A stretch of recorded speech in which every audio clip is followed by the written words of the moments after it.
It was my dream to do this. I mean, I've been wanting to do this for a couple of years, and the fact that I get to do it it was a lot of work, but it was a lot of fun for me too. This whole movie project pretty much happened because of a conversation that my father and Paul Stoos, the writer and director, had at church one day. We threw out some ideas, we grabbed a few more people who were interested, we grabbed Jesse and Masha and grabbed a few other people, and for the next maybe 3 or 4 months we just butted heads trying to figure out ideas. Some people wanted to do one thing, some people wanted to do something else. We had people want to do kind of a drama, we had people wanting to do a comedy. We wanted to do some kind of like Christian action film, you know, like a robbery take place in Portland that going through the underground and cops and chases, and we really wanted to do it, but the reality was we didn't have the time or budget or, yeah. So what we tried to do was say, okay, what does everybody have in common that they want to see? So we figured, okay, we can get a Christian message out there, and that was one of what we all had in common was the central Christian theme that we wanted to espouse in this movie. I think when we finally agreed as a group that this was a story that we wanted to develop, and that we had the means and the capability of developing it right here in Portland, it was good. It kind of moved forward. You are aware that she's putting Bible verses in their little bread bags. The movie is so explicitly Christian that when you sit down and you read the script, and when you sit down and watch the movie and you're hearing these lines, I mean, you can't help but realize there is a strong Christian message here. We didn't take away the fact that it was a true story, it was a biblical story, but we just kind of stretched the expanded truth that maybe these vases and pots did exist further, and what would happen to them if they did. Our buddy Paul was showing us the script and what he had down, so it was basically about 6 of us that would go through this thing and say, oh yeah, you know, I like what you have here, this person needs to be this way, this person needs to say this or do this here. And you know, through you know, Paul just getting ideas down on the page and then the rest of us kind of fleshing the characters out, we were able to give them kind of personalities. Once we had a script, how, you know, who are we going to cast? How do we get casting going? Where do we cast?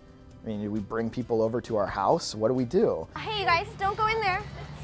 Come on, guys, watch out. It was a rocky beginning, but we were in it for the long haul. It was difficult the first day. We ran into so many different barriers, and it makes you go back and say, God, is this what you want me to do? You know, Lord, show me the way through this, because it didn't go very smooth. All of us having that basis of respect for each other, we consider ourselves brothers and sisters in Christ, that we could sit down and say, that didn't work, what are we going to do? And we kind of took a weekend off and said, let's collect our thoughts as a crew. Most of the crew had never, you know, touched the equipment, let alone been in a production before. I have no idea what I'm doing. So this is kind of a learn as you go type of thing. We did have a training day, but it was limited to a few people at the very beginning. And then those few people kind of took their knowledge and spread it to the rest of the crew. Round 1. And we learned some things from it and moved on to the next scene and got better and progressively better as we produced. Call it. 14-4, take 1. Can we replay that? Can we watch it? You know, when you do something like this, you expect to sacrifice time and money, and I think I did sacrifice a lot of time, but honestly, I didn't put a whole lot of monetary effort into this. So total, maybe 80 people worked on this film, and none of them got paychecks. Huge budget if you're a bum on the street corner. I'm trying to remember how many people we borrowed clothes from to put our wardrobe together. Yeah, our wardrobe, it's definitely a low budget film, that's all I'll say. The site locations were, for the most part, free. The actors were free. A lot of it was done because of the donations that people helped us out with. Just people that we know, people from church, you know, just volunteers. When we were trying to get the seeds to fall out of the pot, we had probably about 6 people in this really tiny, probably a 5x5 room, each one holding a separate thing to have the seeds fall out or keep the pot up or get the lighting right, the sound right, and it was pretty crazy that night. Eric, Dan Alico, and Mike Shubin and I, really Mike and Eric, I just kind of tried not to throw out my back and ate lots of sandwiches while I watched them work. But we were, little 5x5 room where this guy who let us use his bakery very graciously had, all his supplies. Well, by the grace of God, we were like, oh, this room is perfect for the scene we want to do. Let's get everything out of here. So we're taking 30-pound bags of flour, and we're stacking 20 bags of this, pulling them out. At the end of the day, we're putting them back in.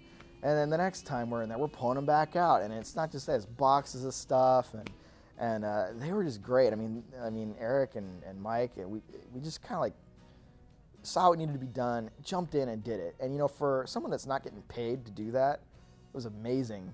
If they don't look to me as a fearless leader, then I'm not doing my job right.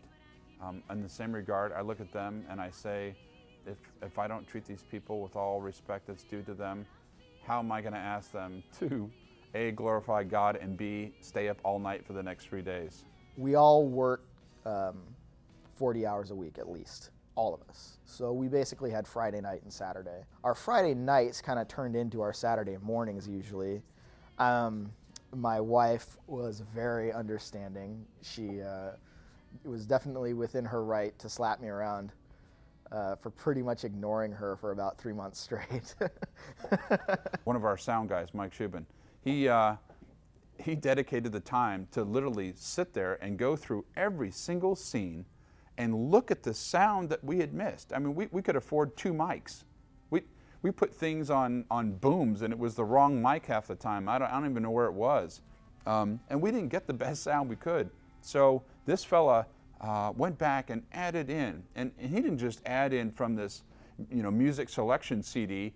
This fella with his family, made each of those sounds that we missed, artificially. There was about 6 or 7 scenes in the film that was filmed with no sound. And my job was to come in and recreate their actions and their movement and everything like that.